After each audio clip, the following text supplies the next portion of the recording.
Buenas noches a todos, muchas gracias por su asistencia a esta presentación. El tema que vamos a tratar en esta ocasión es anestesia neuroaxial para pacientes programados para cirugía ambulatoria. La idea es en primer lugar exponerles algunos casos clínicos que nos van a permitir el desarrollo del tema como tal y posteriormente abordaremos algunos temas como son los pros y los contras de las técnicas de anestesia neuroaxial para este tipo de pacientes, de qué medicamentos y adyuvantes disponemos para su administración, cuál es la influencia o qué tenemos que tener en cuenta a la hora de elegir una técnica de anestesia neuroaxial para los pacientes de cirugía ambulatoria y finalmente expondremos algunas conclusiones y ya basados en esto pues vamos a ir desarrollando el tema. Un primer caso que tenemos es un paciente de 61 años que estaba programado para una resección transuretral de próstata y el paciente durante la valoración preanestésica le afirmaba al anestesiólogo que únicamente aceptaba anestesia general, que por favor no le colocaran anestesia raquídea. Reinterrogando o ahondando en la historia del paciente, se encontró que en una herniorrafia inguinal que se había realizado previamente, el paciente había presentado un episodio de retención urinaria en el posoperatorio después de la anestesia raquídea que requirió paso de sonda vesical. Además de esto, cuando ya estaba en su casa al día siguiente del alta, presentó cefalea de características postpunción y esa cefalea duró 3 semanas. La cefalea en realidad mejoró con las medidas médicas que se le dieron entre líquidos y medicamentos, pero al tercer día de reposo absoluto en cama, el paciente presenta signos de trombosis venosa profunda que se confirma con una ecografía Doppler venosa del miembro inferior, por lo que el paciente estaba anticoagulado. En el momento de la cirugía únicamente estaba recibiendo ASA, pero pues por esta condición o todo lo que estuvo relacionado con la herniorrafia, él no aceptaba anestesia raquídea. Un segundo caso, una paciente de 42 años a quien se le realiza conización con anestesia raquídea sin ninguna complicación, se le da alta. Sin embargo, al día siguiente de la cirugía, la paciente presenta cefalea intensa y empieza a aumentar en intensidad progresivamente y posteriormente se irradia a región cerebral, se torna incapacitante. A ella se le instaura nuevamente todo el manejo médico que no surtió la mejoría que se deseaba, por lo que al final requirió un bloqueo del ganglio esfenopalatino, con lo cual presentó mejoría de su cuadro. Un tercer caso, un paciente de 32 años, a quien se le realizó una artroscopia de rodilla derecha con anestesia raquídea, igualmente sin complicaciones durante la cirugía. El paciente sale para su casa en buenas condiciones, asintomático, pero igualmente al día siguiente presenta cefalea intensa, que es igualmente incapacitante, y él requiere aplicación del parche hemático para el control de sus síntomas. Un cuarto caso, una paciente de 53 años a quien se le realiza una herniorrafia inguinal unilateral, también con anestesia raquídea, sin complicaciones inmediatas durante la cirugía. Sin embargo, a la hora de su recuperación en sala de cuidados posanestésicos, la paciente presenta episodios de incontinencia urinaria. Ella presentaba micción involuntaria siempre que se sentaba o se ponía de pie, y el control de la micción se recuperó apenas 13 horas después de la finalización pues, del procedimiento. Entonces, a raíz de estos casos clínicos nos surgen los interrogantes de si se puede o no se puede usar la anestesia neuroaxial en pacientes programados para cirugía ambulatoria, a quién sí, a quién no, cómo la vamos a utilizar y todas pues las condiciones que rodean a esta técnica anestésica. Entonces, en primer lugar, revisando la literatura, se plantea la pregunta de si vamos a administrar una anestesia general o una anestesia neuroaxial. ¿Qué ventajas tendría la administración de una anestesia neuroaxial? Se ha planteado en la literatura que la anestesia neuroaxial tiene ciertas ventajas, como son la rapidez del inicio de la anestesia y su facilidad de administración. Son relativamente pocos los efectos adversos que se van a presentar con esta anestesia, y si se compara con otras vías de administración, pues se van a necesitar mínimas dosis de anestésicos locales, lo que en términos de costos podría ser beneficioso para la institución también donde trabajemos. Además, va a disminuir como tal la probabilidad de complicaciones asociadas al uso de altas dosis de anestésicos. Esta anestesia neuroaxial en el contexto de pacientes programados para cirugías ambulatorias se ha aplicado en lo que corresponde a cirugías urológicas, ginecológicas, cirugías de miembros inferiores, todo lo que corresponde pues a la parte de ortopedia en extremidades inferiores y para intervenciones quirúrgicas de cirugía vascular. Sin embargo, últimamente pues en realidad también tiene cabida para lo que son los procedimientos de cirugía general, como son las herniorafias inguinales, sobre todo. En cuanto a estas técnicas, pues se ha descrito que los pacientes tienen una menor intensidad de dolor postoperatorio e igualmente pues van a requerir menos analgésicos una vez están en la unidad de cuidados posanestésico. Entonces, esto es una tabla que compara como tal los desenlaces entre las diferentes técnicas anestésicas. Aquí estaría primero lo que son las técnicas de anestesia neuroaxial. En este caso no hacen la diferenciación entre epidural ni espinal, eso lo vamos a ver un poquito más adelante. Y en esta otra columna están los pacientes que fueron sometidos a anestesia general, esto para una artroscopia de rodilla. Después de hacer el análisis, encontraron entonces que efectivamente el dolor en la sala de recuperación era mucho menor en el grupo de los pacientes que eran llevados a la cirugía con una técnica de anestesia neuroaxial, un 12.7% versus un 24% comparado con la anestesia general. E igualmente, estos pacientes con neuroaxial tenían menor incidencia de náuseas y de vómitos posoperatorios comparados con lo que era la anestesia general, si bien este último criterio o este último hallazgo de las náuseas no era estadísticamente significativo. Además, se encontró que la necesidad de analgésicos posoperatorios era muchísimo menor en los pacientes con anestesia neuroaxial, en este caso sí era estadísticamente significativo, y al interrogar a los pacientes sobre la satisfacción con la técnica de anestesia recibida, se obtenía una mayor satisfacción en el grupo de los pacientes con anestesia neuroaxial, si bien esto tampoco pues resulta en una diferencia estadísticamente significativa. Eso en cuanto a lo bueno. Sin embargo, pues este grupo de pacientes en el grupo de neuroaxial también tenían como ciertos problemas comparados con el grupo de anestesia general. En primer lugar, pues el tiempo de inducción de la anestesia iba a ser más prolongado en estos pacientes comparados con anestesia general y el tiempo en sala de recuperación era más prolongado en el grupo de los pacientes con neuroaxial. En este caso de este estudio, pues la diferencia no fue estadísticamente significativa en lo que respecta al tiempo de recuperación, sin embargo, pues como vamos a ver más adelante, sí se ha visto que la recuperación puede estar prolongada en los pacientes que son sometidos a anestesias neuroaxiales y por eso es, de hecho, uno de los motivos por los cuales estamos revisando el tema hoy. Y esto pues era lo que les decía también del tiempo de alta del hospital y de la unidad de cuidados posanestésicos, que está igualmente prolongado en los pacientes con neuroaxial. Entonces allí surgen como las inquietudes, porque pues ya teníamos los beneficios, pero qué problemas o qué cosas podrían como hacer que no tengamos esta técnica anestésica como primera consideración o que debamos analizar un poco mejor la condición del paciente y establecer un mejor plan anestésico. Entonces, primero, el tiempo de inicio. Esto es sobre todo para diferenciar en lo que corresponde a la anestesia raquídea y a la anestesia epidural, pues porque ya sabemos que en la anestesia epidural el tiempo de inicio de la anestesia va a ser un poco más prolongado. Otra de las preocupaciones que se plantean los autores es como la duración adecuada del bloqueo sensorial, sobre todo en el caso de los pacientes que tienen anestesia raquídea, porque pues no se sabe si la duración del anestésico local, del efecto que este ejerce va a ser suficiente a la hora de realizar la cirugía y para cubrir todo el procedimiento quirúrgico. También se plantean entonces lo de la recuperación del bloqueo motor y de la micción, que ambos están relacionados con retrasos como tal en el tiempo de alta de la unidad de cuidados posanestésicos.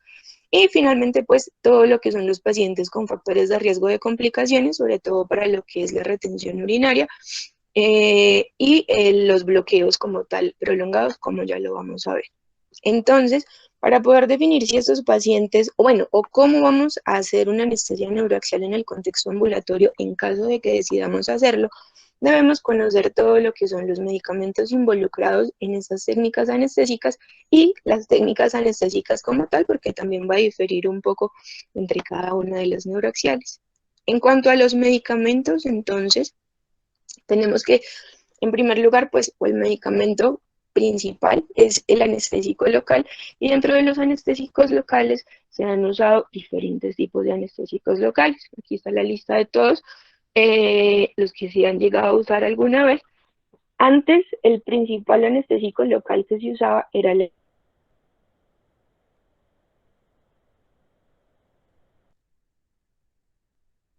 lidocaína. La lidocaína tenía el beneficio de que, independiente, pues,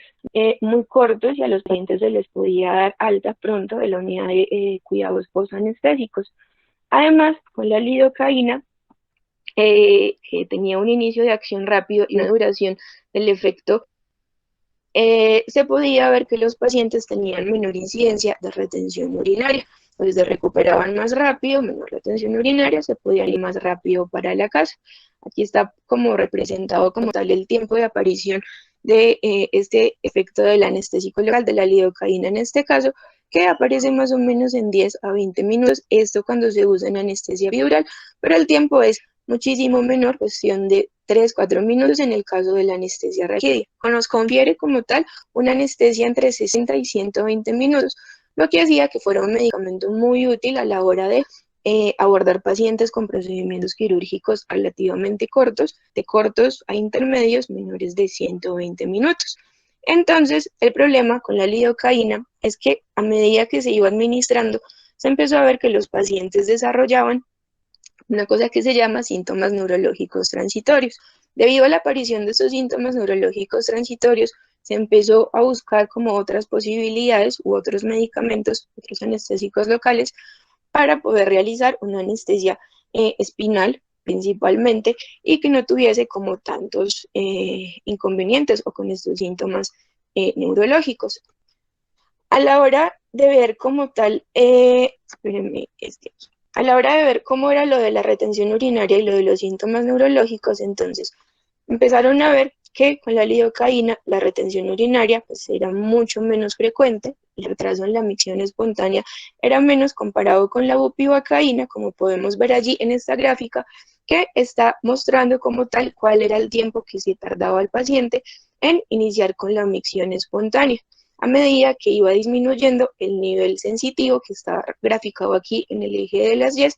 más o menos para alcanzar un nivel entre S2, S3, que es lo que se necesita para volver a tener una micción espontánea efectiva. En el grupo de la lidocaína se tardaban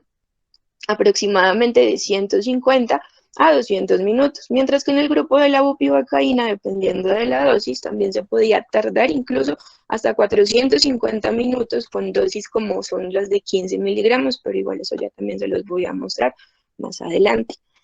También vieron entonces que la retención urinaria podía ser un poco más frecuente en ciertos grupos de pacientes, como eran los pacientes hombres que eran sometidos a cirugía pélvica, que además eran sometidos a cirugías prolongadas y que tenían antecedentes de disfunción urológica previa.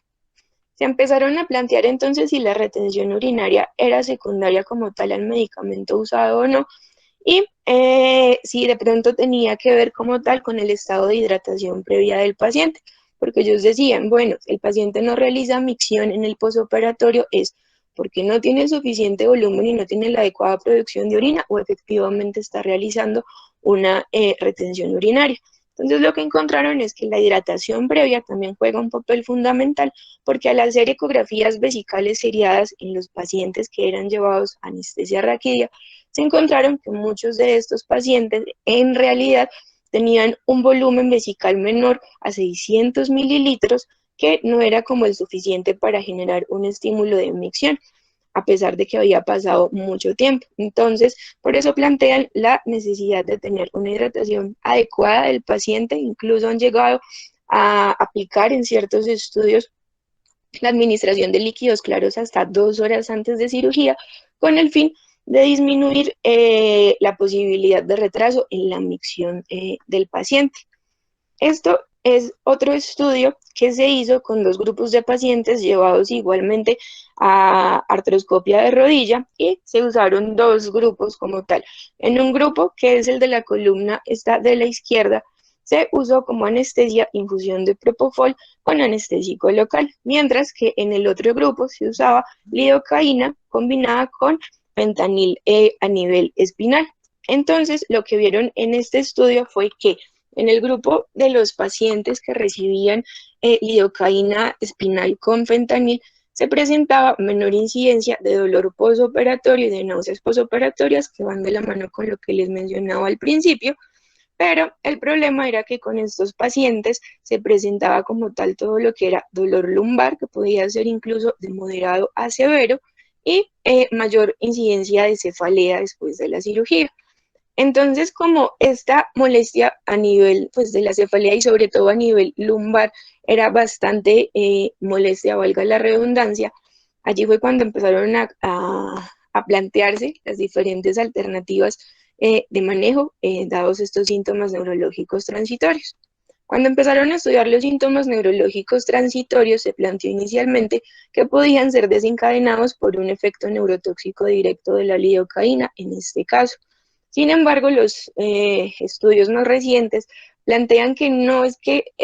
sea un efecto neurotóxico directo y que tampoco esté relacionado con una mayor concentración del medicamento, sino que puede estar más en relación a dosis más altas de lidocaína. Se ha visto en algunos estudios recientes que el uso de lidocaína a dosis bajas, independientemente de la concentración, no produce tanta incidencia de síntomas neurológicos transitorios tal como se veía antes con dosis mucho más altas de lidocaína. Entonces, en conclusión, sugieren que puede ser en relación a la dosis más que a la concentración o un efecto neurotóxico directo. Hay muchísimos estudios que muestran la incidencia de síntomas neurológicos transitorios con la lidocaína intratecal y se ha visto, como les mencionaba, que principalmente se presentan en pacientes con alta dosis de lidocaína. Ellos referían que una alta dosis de lidocaína podía estar en promedio por encima de los 60 miligramos, pero también se ha visto que los pacientes que eran colocados en posición de litotomía durante la cirugía estaban más propensos a desarrollar estos síntomas neurológicos transitorios, incluso en un porcentaje de hasta 37%, como se ve allí. Y esto se los resalto acá para comparar con dosis más bajas, que en este caso es de 30 a 45 miligramos, con una incidencia de estos síntomas del 4%. Entonces, sí cambia mucho según como tal la dosis de lidocaína que se usara. Y otra cosa que es bastante curiosa en los estudios que se mencionan allí cuando evalúan los síntomas neurológicos transitorios, es que en todos los pacientes en los que se ha usado algún opioide intratecal, que en este caso es el fentanil, independiente incluso de la posición, como en este estudio donde los pacientes estaban en posición de litotomía para procedimientos urológicos, la incidencia de estos síntomas neurológicos transitorios disminuye considerablemente. Entonces, por eso se plantea como la importancia de usar el fentanil a la hora de abordar a estos pacientes, pero también se los voy a mostrar en un rato. En general, se establece que más o menos la incidencia de síntomas neurológicos transitorios asociados al uso de lidocaína es del 30%, es un promedio, y es una cifra que es muy similar a la producida como tal por la mepivacaína, por lo cual este medicamento también fue descartado como alternativa al uso de lidocaína. Esto, como tal, era la incidencia de todos los síntomas neurológicos transitorios en los pacientes pues con los diferentes medicamentos. Y podemos ver, como les decía, que la mayor incidencia es con la lidocaína, que son estas primeras filas, y las menores incidencias son con anestésicos locales, como son la bupivacaína, que tiene una incidencia incluso menor al 1%. ¿Qué alternativas surgen entonces para abordar estos pacientes, ya que la lidocaína no era una buena opción?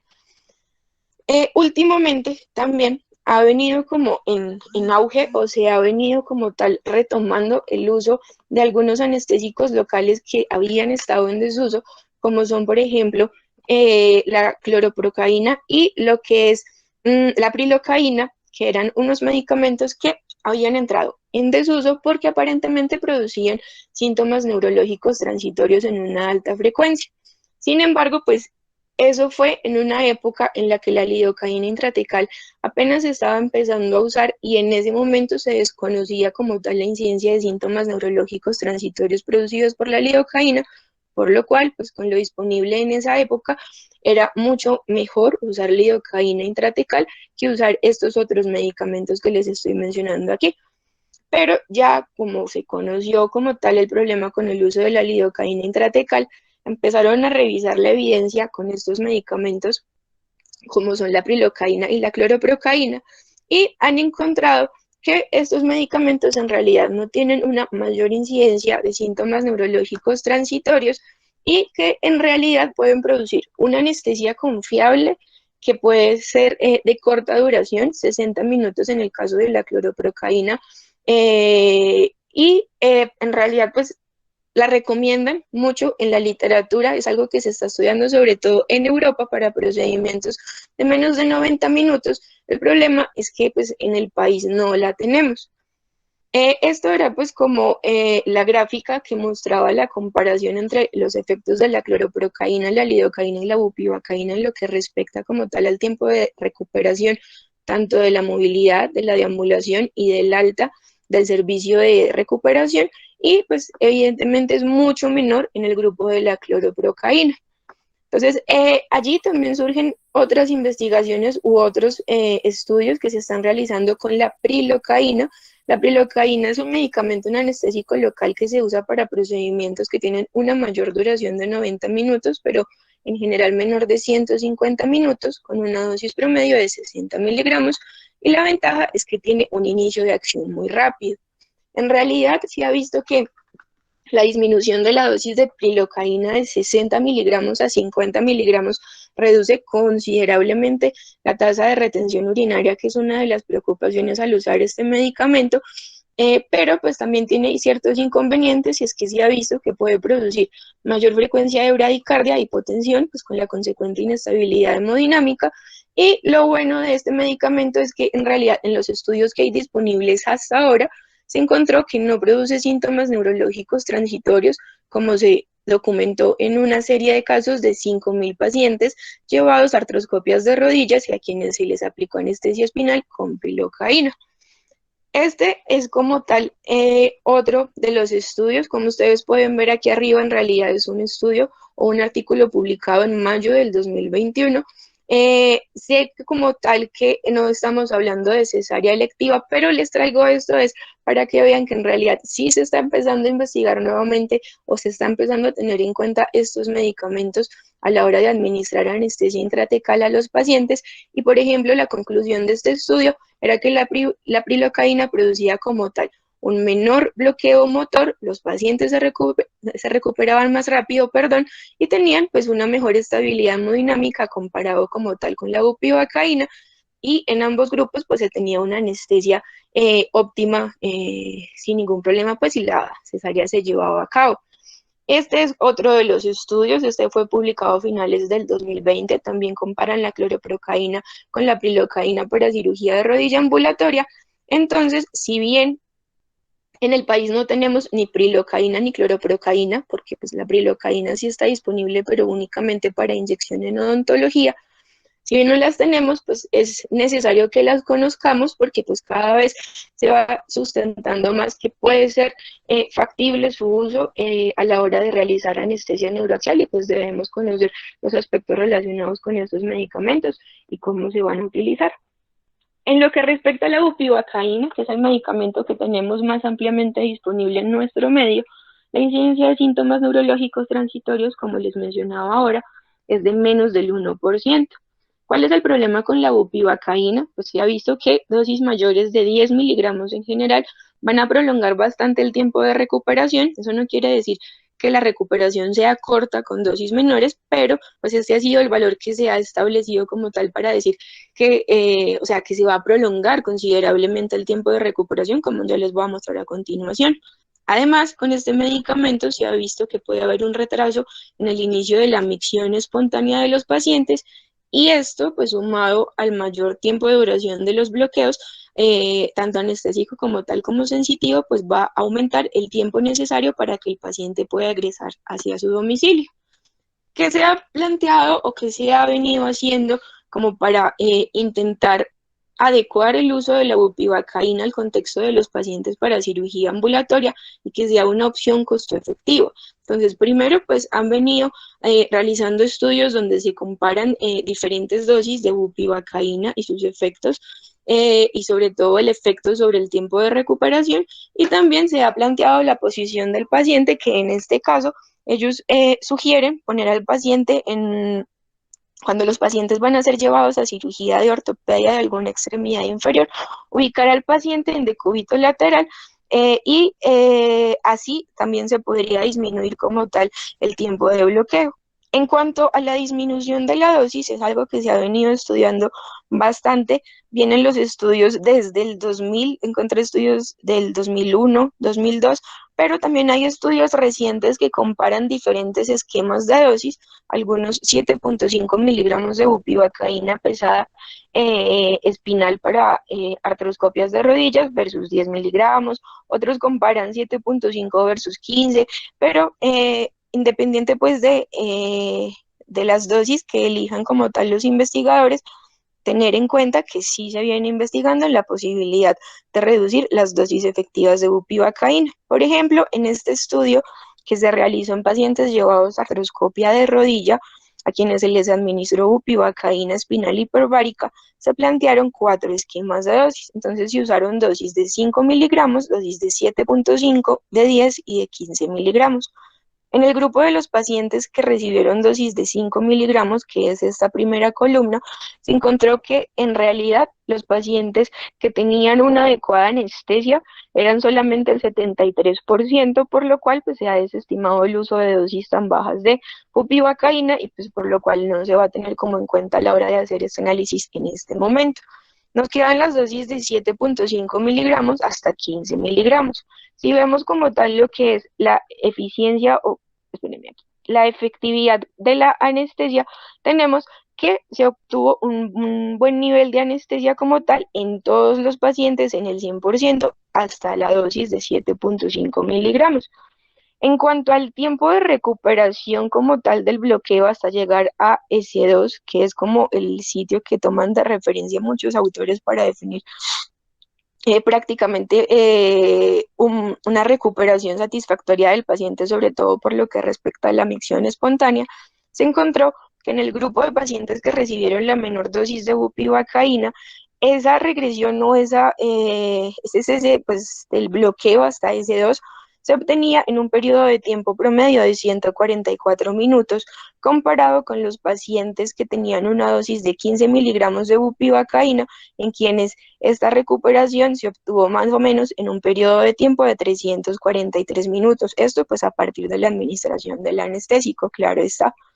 En cuanto a la recuperación de la parte motora, tenemos que en los pacientes que recibían la menor dosis, en realidad pues se recuperaban mucho más rápido del bloqueo motor y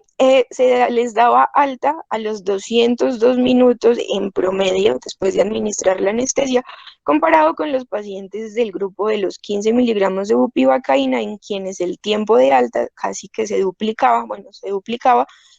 llegando a ser incluso hasta los 471 minutos. Entonces, esto muestra pues que puede haber una amplia variación de los perfiles de recuperación según la dosis que nosotros usemos de la bupivacaína, del medicamento. En cuanto a los adyuvantes, tenemos entonces que se define como un adyuvante óptimo aquel medicamento que ayuda a mantener o aumentar el éxito de la anestesia con mínimos efectos adversos asociados, y lo más importante es que este adyuvante va a ayudar a que la dosis requerida del anestésico local sea menor y que el paciente se pueda recuperar mucho más rápido. En cuanto a los adyuvantes, tenemos primero entonces lo que es la epinefrina. Se hizo también como este análisis, esto es también en el grupo de los pacientes, es otro estudio en pacientes llevados a artroscopia de rodilla, que es en el grupo de pacientes en quienes más he investigado esto, y se encontró que los pacientes que recibían solamente bupivacaína tenían como tal una anestesia efectiva como tal menor en tiempo comparado con el grupo de los pacientes de bupivacaína con adrenalina, con diferencias estadísticamente significativas, que es lo que representa esta A,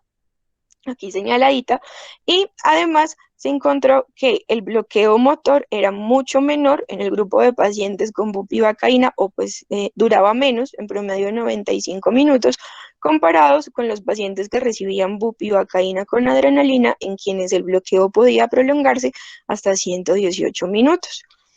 Ya en lo que respecta a lo de a la capacidad o al retorno a la capacidad de deambular y la capacidad de realizar una micción espontánea, también se encontró que los pacientes que solo recibían bupivacaína tenían un menor tiempo necesario para la recuperación comparado con aquellos que recibían bupivacaína con adrenalina. Entonces, por eso es que se concluye en la mayoría de los textos que para los pacientes programados para cirugía ambulatoria no debería utilizarse epinefrina como coadyuvante. En cuanto a los opioides, entonces, si yo combino un opioide con un anestésico local a la hora de administrar una anestesia neuroaxial, pues voy a tener una acción sinérgica. Al tener una acción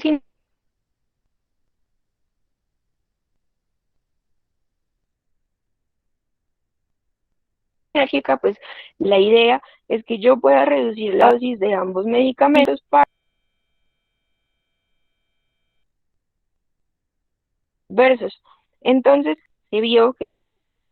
efectivamente se aumenta la analgesia y que la presencia del opioide, que en este caso pues vamos a hablar sobre todo del fentanil, ya también les digo por qué, no se va a afectar como tal el tiempo de bloqueo motor o sensitivo que se induce por el anestésico local, y eso nos permite reducir como tal la dosis de este medicamento. ¿Cuáles son los problemas al usar los opioides? Que puede producirse prurito, si bien se ha visto que usualmente este prurito es muy molesto, pues no requiere mayores intervenciones, pero pues también viene el riesgo de depresión respiratoria y el riesgo de retención urinaria. Entonces, se ha usado principalmente todo lo que son los opioides lipofílicos, como por ejemplo el fentanil y el sufentanil, y se ha desestimado el uso de opioides como son la morfina, porque con este grupo de opioides, como la morfina, el bloqueo se va a prolongar considerablemente, va a haber mayor tiempo de retención urinaria, que van a aumentar los tiempos de recuperación de los pacientes y además pues con el riesgo asociado de depresión respiratoria que puede durar hasta 24 horas. Entonces la mayoría de los estudios para pacientes ambulatorios usan fentanil, si bien otros usan sufentanil, pero pues no lo tenemos ampliamente disponible en nuestro medio. Con el fentanil se ha visto que el uso de dosis bajas, y con bajas se refieren de 10 a máximo 25 microgramos vía intratecal, la retención urinaria puede llegar a ser mínima, sobre todo cuando se usan dosis de 10, 15 microgramos como máximo. También se ha visto que en los pacientes que reciben fentanil vía intratecal asociado a los anestésicos locales, la incidencia de náuseas y vómitos posoperatorios es muchísimo menor comparado con los pacientes que reciben anestesia general. También nos da la ventaja de que se preserva como tal la propiocepción y la sensación táctil, pues porque estoy usando menor dosis de anestésicos locales. Los pacientes que han recibido como tal el fentanil más el anestésico local en vía neuraxial, pues reportan mayor satisfacción con la técnica anestésica, y el uso de este fentanil entonces disminuye más o menos en 40 minutos el tiempo de recuperación de los pacientes y también disminuye considerablemente la aparición de síntomas neurológicos transitorios. ¿Qué es importante? Lo importante es que en la práctica diaria tengamos en cuenta que al usar el fentanil debería reducirse la dosis de bupivacaína, que es el medicamento que tenemos nosotros disponible, pues porque ya se ha demostrado, como les mostré en los estudios previos, que una dosis menor de bupivacaína, pues asociada a un opioide, que en este caso es el fentanil, puede brindarnos una muy buena anestesia, porque el problema es que en muchas veces sí, en la práctica diaria se ven muchos casos en los cuales se usa como tal el anestésico local y se usa el fentanil a la dosis plena, no se hace la reducción a dosis, sí, la reducción a dosis menores, pues valga la redundancia, y por ende, al administrar los medicamentos a estas dosis, pues se va a prolongar el efecto del bloqueo y se va a prolongar o se va a aumentar la probabilidad de retención urinaria. Entonces, la moraleja de esto es, si se usa fentanil, tener en cuenta que lo ideal sería reducir un poco, en la medida de lo posible, la dosis de anestésico local. El sufentanil pues también se ha usado, como les mencionaba, a dosis de 10 a 20 microgramos, pero no lo tenemos pues ampliamente disponible en nuestro medio, y como les mencionaba, pues la morfina es el opioide intratecal que no se recomienda para pacientes ambulatorios. Se han usado otros coadyuvantes como son la meperidina a una concentración del 5% Y con la meperidina, pues como tal se ha visto que hay una menor duración de su efecto y una menor dispersión cefálica comparado con la morfina, lo que conlleva un menor riesgo de depresión respiratoria. Nos da una anestesia espinal relativamente corta y con una analgesia posoperatoria que puede ser prolongada, y eso puede ser deseable como para procedimientos dolorosos que nos ayuden a manejarle el dolor a los pacientes. Sin embargo, con el uso de la meperidina se vio que hasta el 30% de los pacientes tenían bloqueo motor deficiente y que además se asociaba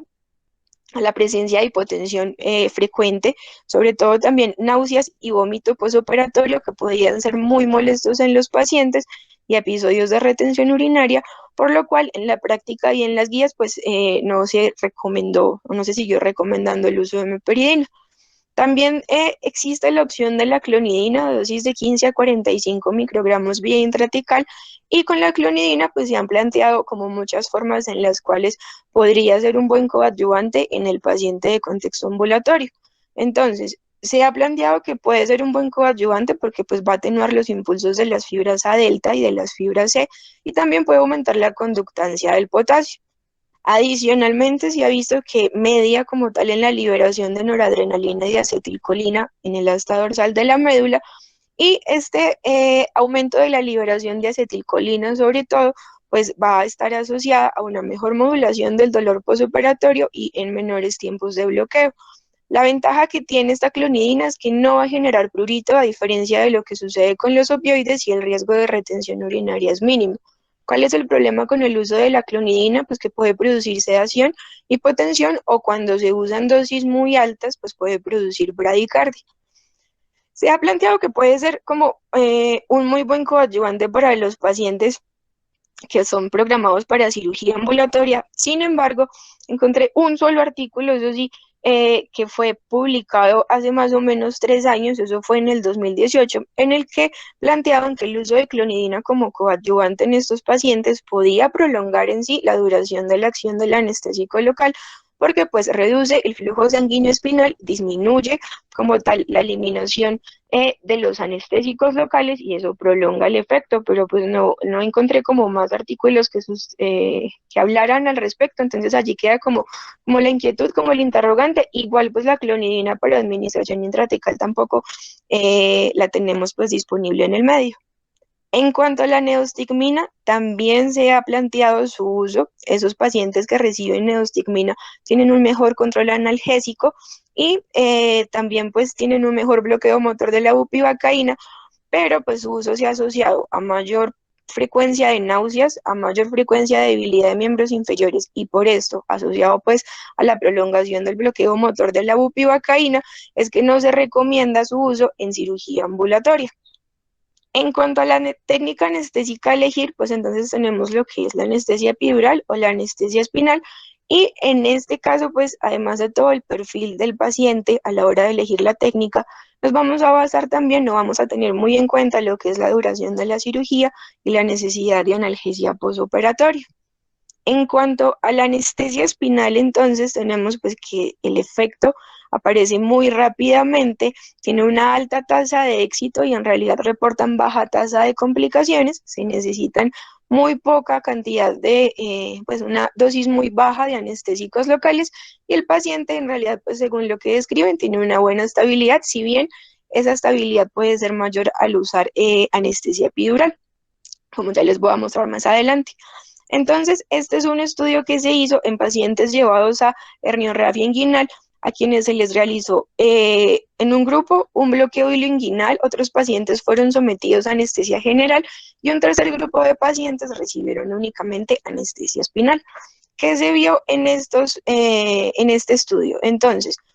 en el grupo de los pacientes que recibieron anestesia espinal se encontró una mayor incidencia de dolor lumbar. También se encontró como tal una mayor incidencia de debilidad muscular, sobre todo pues a nivel de miembros inferiores, y también se encontró una mayor incidencia de prurito pues por el uso de opioide asociado al anestésico local. También se encontró episodios de retención urinaria que no se presentaron en el grupo de la anestesia general y en el grupo del bloqueo ileoinguinal, pero en estos pacientes llevados a anestesia espinal también se encontró que eran los que menos tenían como tal náuseas, vómitos posoperatorios, mareos, y que además, pues obviamente al no manipular vía aérea, pues no tenían dolor a nivel de la orofaringe.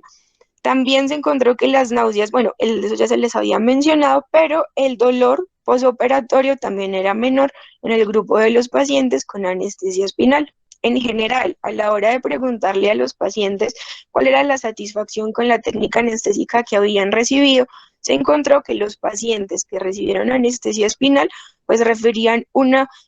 satisfacción excelente, que era el mayor grado disponible, mayor al 64%.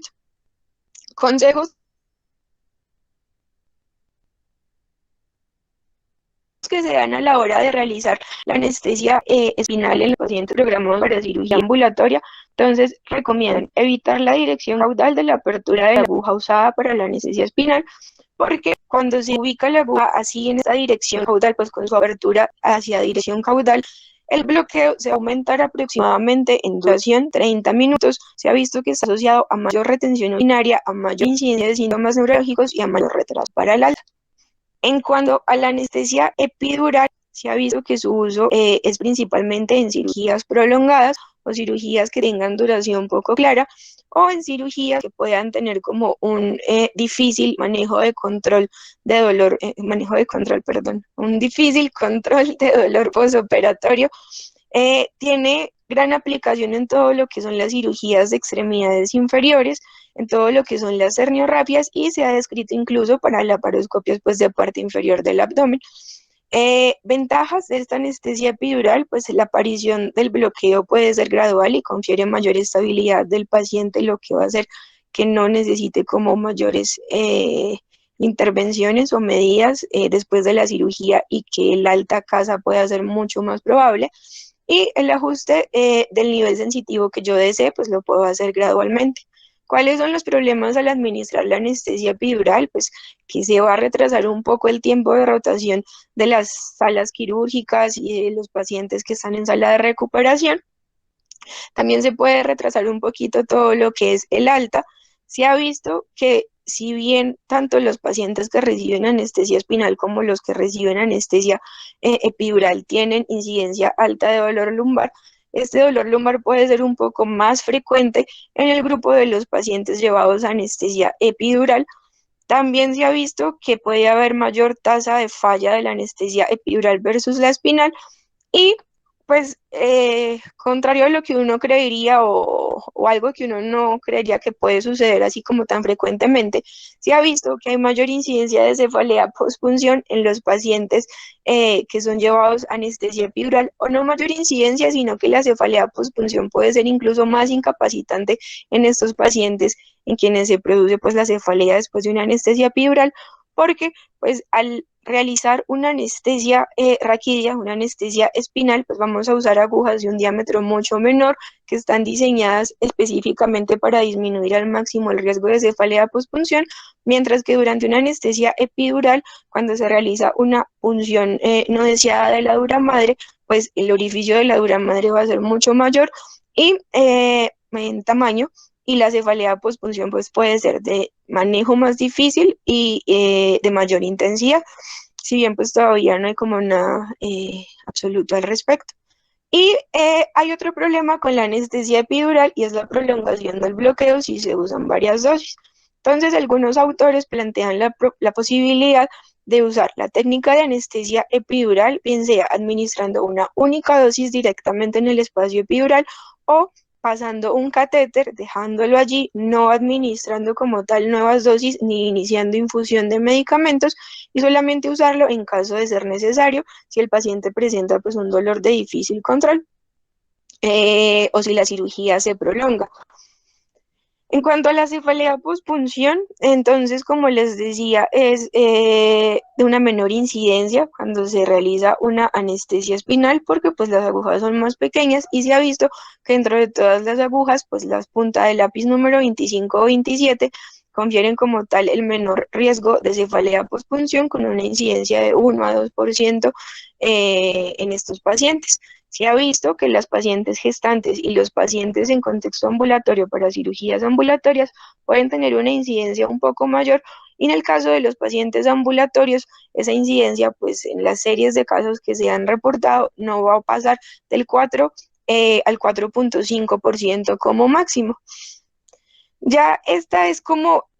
la comparación en general con la técnica anestésica general, epidural y espinal en los pacientes llevados también a artroscopia de rodilla.